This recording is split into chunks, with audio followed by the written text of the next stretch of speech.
Inilah penangkapan pengedar narkoba yang dilakukan tim Opsnal Satuan Reserse Narkoba Polresta Kendari. Pelaku diketahui bernama Yudi dan ditangkap saat hendak mengambil barang haram tersebut. Saat ditangkap, pelaku sempat mencoba melarikan diri namun berhasil digagalkan petugas. Dari hasil penggeledahan, polisi menyita sejumlah paket narkoba yang disimpan dalam kantong pelaku.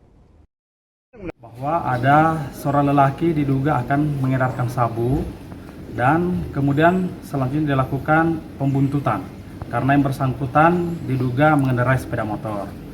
Kemudian pada saat tiba di seputaran jalan R. Suprapto di Kelurahan Kurumba, Kecamatan Mandunga, Kota Kendari, tim kami langsung mendekati yang bersangkutan. Kemudian langsung mengamankan di pinggir jalan. Lalu kemudian pada saat dilakukan penggeledahan, saat itu ditemukan barang bukti narkotika diduga jenis sabu sebanyak 9 paket.